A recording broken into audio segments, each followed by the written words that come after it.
Pinasagot? Sino yung 018? Si Karen ba yan?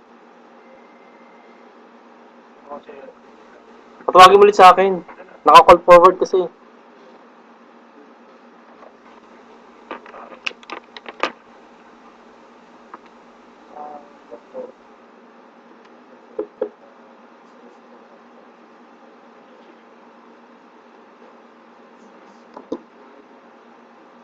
Si Karen niya? Ha? Sige, patawagin. Kasi naka-call forward sa phone ko. Hindi ko napansin. Tawag ulit siya. Sige.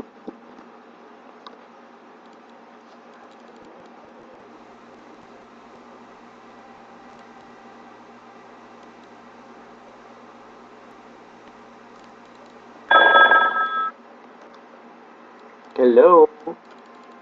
Ah, paano hindi ma-install? Anong nangyari?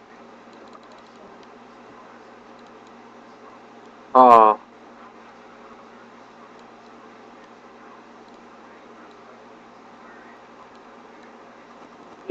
okay. I-run as admin mo yung yung DOS. Yung right click.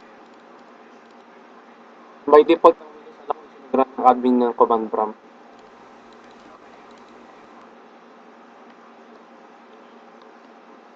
Hindi, ano ko na lang, i-search mo na lang siya sa sa start. Type mo si MD, tapos malalabas na yung icon, di ba? Right click ka, nasa admin mo na. Yun, para ma-admin.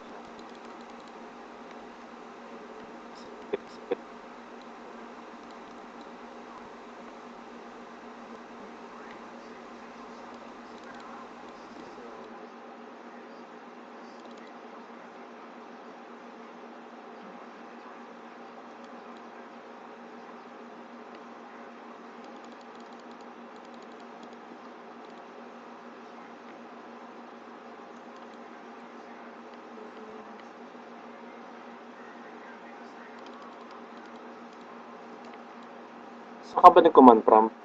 Ay, tawag dito. Sa mo ba kinapi yung files pala, sorry. Sa D lang. Nasa command prompt ka na, di ba? Yung path niya.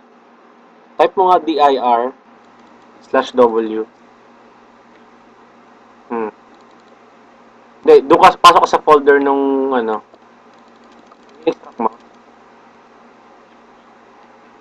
Pag nandun ka na, dir/w. Makikita mo yung content niya.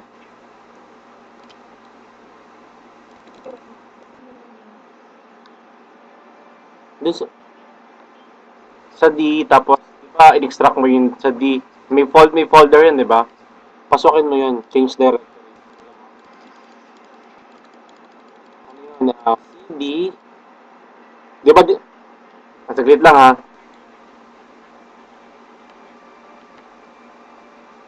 Ano ba yung current prompt mo sa command prompt?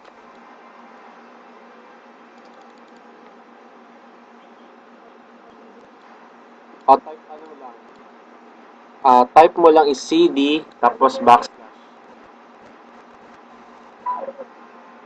Nasaan ka na ngayon? D lang, D colon slash, tapos yung yung greater than sign, di ba? Tapos type mo ngayon is CD, space, tapos yung pangalan ng folder, WS, WS, tapos press mo yung tab kung makukompleto. Nakompleto?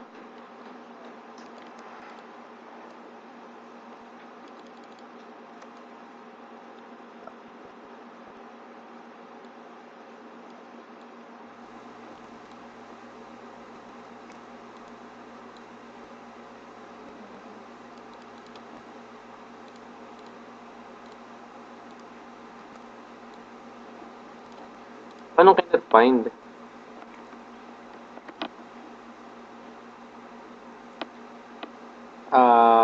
Tawag dito. Nasa di ka, di ba? Type mo dir/w. Dapat may, sige. Kahit small lang kaso. lumabas. Nakita mo dapat yan yung, di ba, yung may user folder, mga ganun. Wala. Hindi, di ba may volume yun, tapos sa labas yung mga directory sa ilalim. Malinis. Check mo nga yung drive D sa Windows mismo, nandun yung files mo. Wala.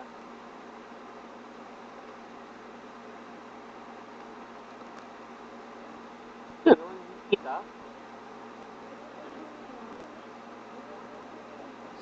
Six natin. Magagawa ng paraan yan.